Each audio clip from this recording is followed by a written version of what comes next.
Hi everyone! Today's video is about Amazon Spark. Amazon Spark is still new, it's less than a year old, and many people don't know what it is yet. But basically it's Amazon's version of social media. So it's a cross between Instagram and Pinterest. The way Amazon describes it is it's a way to find, follow, and share your interests. So when you post something on there, you can link it directly to a product on Amazon, making it really easy for a customer to purchase the item. So anyway, before I go too far into what Amazon Spark is, I want to make sure you're able to find it. So Amazon Spark is part of the Amazon app. It's available on iPhone and on Android. And you have to be an Amazon Prime customer to use it. So as long as you're an Amazon Prime customer, you just open the app and then you can either get to it by clicking on programs and features, and then it's one of those programs that'll come up, Amazon Spark. Or you can get to it by clicking on the menu and swiping the whole menu to the left, and you'll see all these little pages with Amazon's Find of the Day, and one of the pages is Amazon Spark, and you click on that. So that's how you find it. So now it's whether, I want to go a little bit into the pros and cons of using it. So it's for you to help decide if this is something that you want to add to what you're already doing with marketing, or if it's something that you feel you don't need to do at this time. So it's still very new. So when it's new, there's pros and there's cons to it.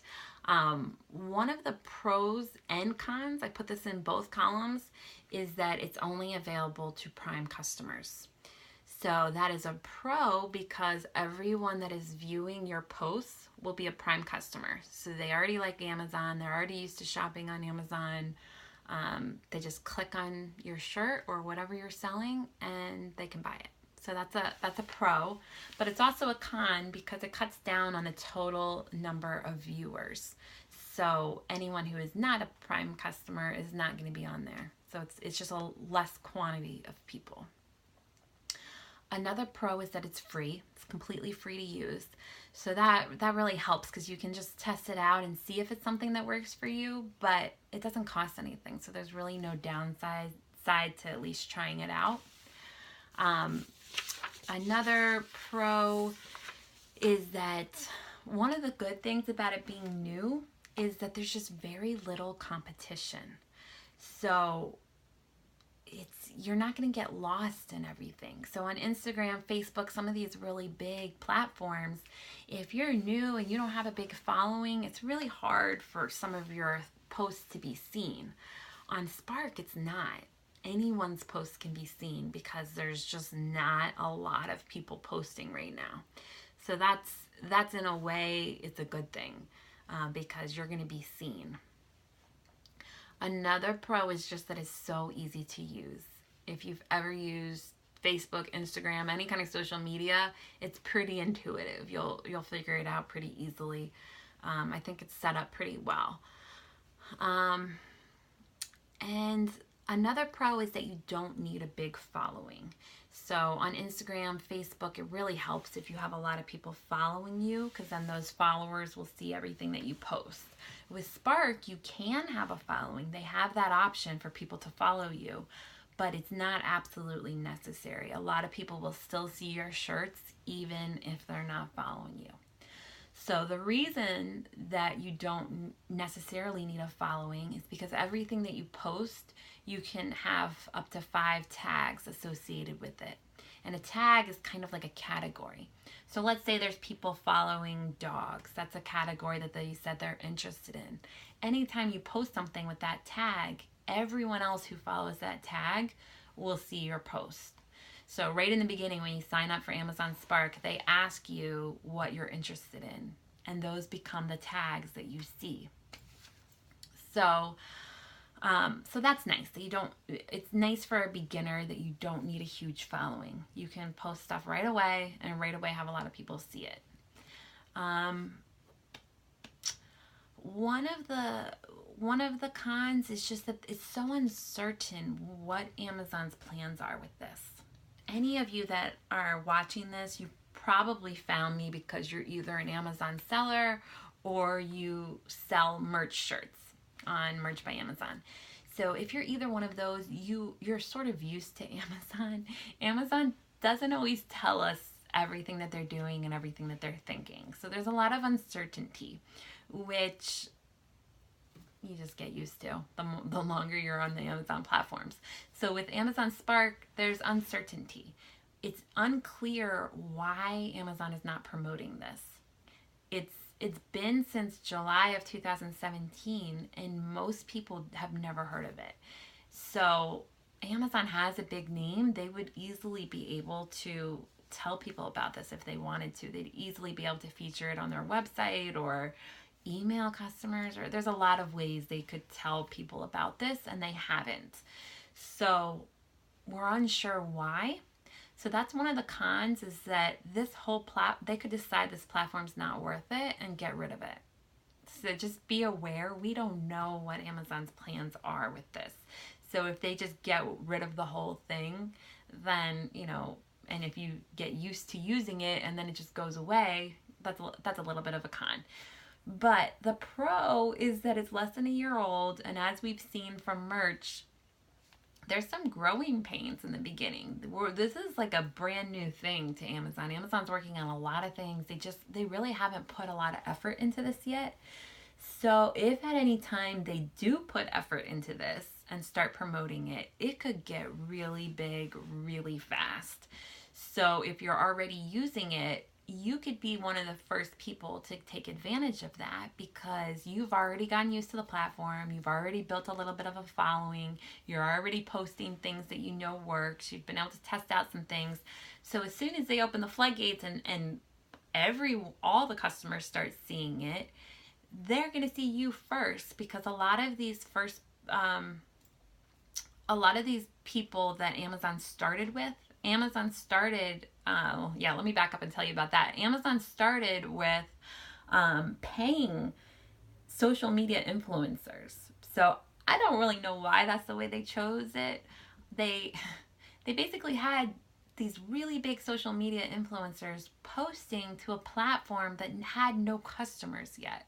Amazon didn't tell their customers about it. So they really annoyed a lot of the social media influencers. These people were pretty big. They had huge followings on Facebook and Instagram, and Amazon paid them. But as soon as Amazon either stopped paying them, or I don't know, I guess the social media influencers just got tired of it, because why are they going to post stuff to no customers?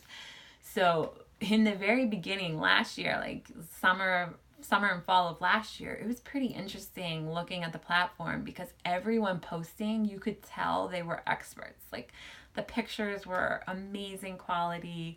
They said just the right thing, like linked just the right stuff. Like you could tell that it was really good. So I was trying to follow them, trying to learn as much as I could from them while they were still on the platform. And then eventually they dropped off. And right now is a pretty interesting time, because Amazon's still not promoting this. People still don't know about it. But since it's been out for, 9-10 months, it's a certain number of customers are finding it. So the customers that are finding it on their own are customers that are on the Amazon app a lot. So they're big shoppers. They notice little changes with the app. They notice little things. They stumble across it. And once they stumble across it, they find it interesting, because it really is a good way to see things that you're interested in. So over time, there really is more and more customers that are joining this app. So it's getting more and more eyes. But the big marketers, the big brands are still not interested, because it's still not quite big enough for them.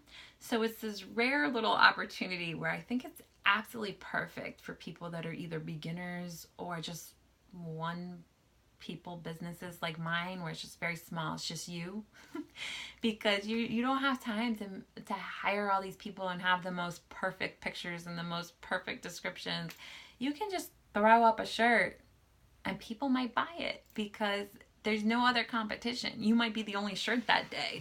because there's really not a lot of people from merch. I've only seen a few. That's why I posted, because I was curious if the one or two people I've seen were in our group, because there really is just not a lot of people posting merch shirts.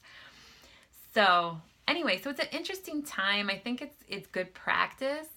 It's free. You have no competition, and the customers that you do have on there are big buyers that are Prime members. So it's a pretty good target audience. And I just think that when you're a first adopter of something, Amazon tends to like that. So for instance, with Amazon FBA, I joined in 2014. Even the people a year or two later did not have the ability to sell Legos or Nerf or I don't know, certain brands. I had the ability to sell it and they didn't, and they'd only joined like a year or two later. So I got grandfathered into brands, I got grandfathered into categories. Like there was certain benefits I got from it. And same with merch. Like the people who did merch in 2015 when it first came out, there were no limits to how many daily uploads you could do. So they could, if some people uploaded hundreds, they really took advantage of that early mover. So they really benefited from that. And so I think this platform is no different. Like if you start to build a following, if Amazon sees that every time you post, people like it, it'll kind of put you ahead of the curve. So whenever Amazon does open this up to everyone, they start telling all their customers about it, you're kind of in there already before all the big players come in. So before all these big brands and before all these big people come in, you're kind of like in there early. So in my experience, being early usually is a good thing. So especially for this where there's no cost and it's very little time and you can just sort of recycle the posts you're already doing on Instagram, I really think there's really not a lot of downside. But I don't want you to get too upset if you're not seeing a lot of upside either, because I just want to be as realistic as possible. There are people that I've talked to that have used this and they haven't gotten sales. So it's possible to post things and then just nobody buys it. I tend to usually get about at least one sale every post, but I rarely get more than two. So it's not like it's huge. You only get an extra few sales, so it might not be worth it. But at the same time, it's a couple sales that I wouldn't have gotten otherwise. So there's not really a downside. And I'm getting used to the platform, and there, as more customers come, I'm kind of like keeping my eye on it. So as I see, like in the beginning, just as an example, when I would post something, I would get about 200 views. So it tells you how many views. So I would get about 200. Now it's usually at least 2,000. Sometimes it's a lot more. If it ends up going into the trending section, it could be up to like 20,000 views. So it ends up being a lot more eyes on your shirts. So, I mean, why not have an extra 2,000 people see your shirt? Out of those 2,000, there might not be anybody who's interested in that particular niche, but it's 2,000 extra people. Sometimes they click the little heart next to it, which means that they're saving it. So they save the shirt to buy later.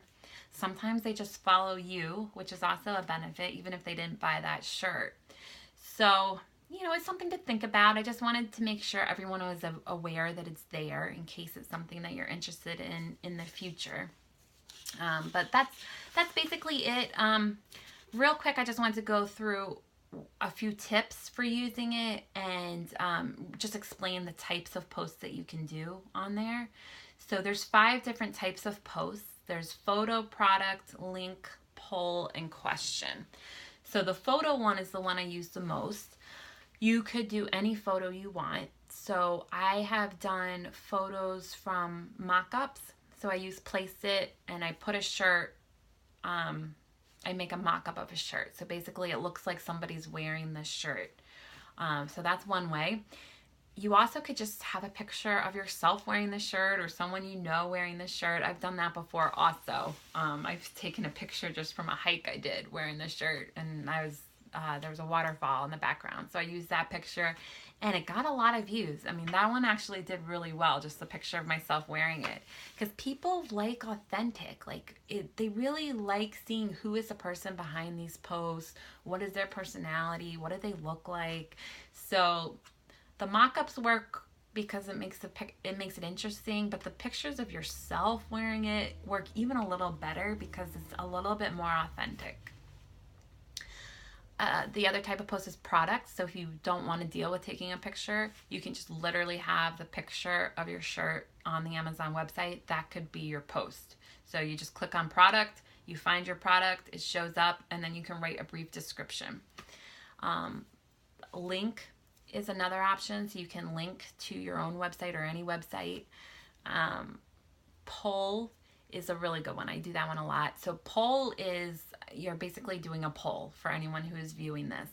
So I pick two shirts that are in the same niche, put them side by side next to each other, and then you just ask a simple question like, which one do you like better? Which one should I buy? Or which one would you recommend I get for my kid's teacher? And you do two different teacher ones. Something like that. Like something that's very simple question, and people want to answer it.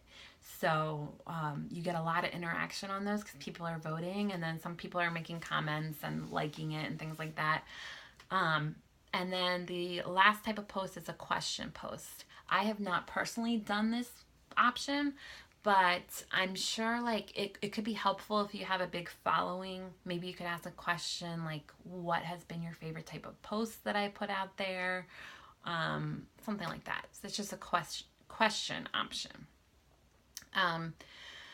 And then for each post, I really recommend you use all 5 tags that are available. So if you can't really think of anything else that has to do with your topic, like let's say it's about dogs and you can't really think of anything else, you could just describe the shirt. Like, who is the shirt for? Is it for a female? Then maybe do like women's fashion as one of the tags. Is it funny? It's a funny dog shirt. You could do humor as a tag. Is it something family friendly, like anyone in the family would want to wear it? You could tag family. So there's ways to just add a few extra tags in there. So make sure you use all 5 tags. Make sure that your personality shines through. Even if you're not in the picture or the photo, try to have it be really what you really think. So if you really find it funny, make sure that is known. And then people who have your same sense of humor or who can relate to you, like you have to make sure you come out somehow through your posts, because then it's more likely that people will start to follow you. And although it's not absolutely necessary that you have followers, it does help because they're notified every single time you post something. They get a little notification on their Amazon app. So also for the description, really, so above the photo or above the poll, there'll be a little spot just like in Facebook where you can write something. So I tend to try to keep those to 1 or 2 sentences. I use a lot of emojis. You really don't want to be too professional or too like salesy. Like you really want it to just look like you're a person who is posting something. So it could be just like, a Monday and you're talking about how much you need coffee and you're doing a coffee emoji and like a sleepy face, something like that. Just simple, personable, something that people can relate to. Most of the people buying, they want to be able to relate to you and buy similar things to what you're buying. So make sure you try to engage people. So either something funny, something relatable, how you're feeling, then they might be feeling the same way that day, like especially Mondays, maybe they're tired or it's the weekend and they're all excited about the weekend.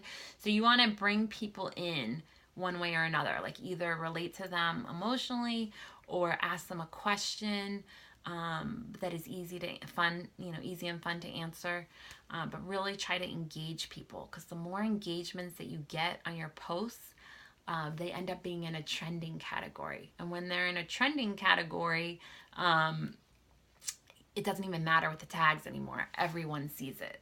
So even if that person did not say they're interested in dogs, if it's in trending, they're still going to see it. And they might love dogs. They just didn't happen to pick that as one of their interests. So that really helps with sales. So anyway, that's my brief overview of Spark. If you have any questions, please let me know. And if you try it out and it works for you, please also write that in the comments and let us know what tips you did. And I'll keep you guys updated. If it starts to be more and more customers on there, I'll just keep letting you know, like, that it's getting bigger and bigger. But it's kind of fun to be part of something that's still small, that's related to Amazon. Amazon makes everything so big. So this is new for them, and we'll see where it goes. But thank you so much. Please like and please share and comment below. Thanks so much.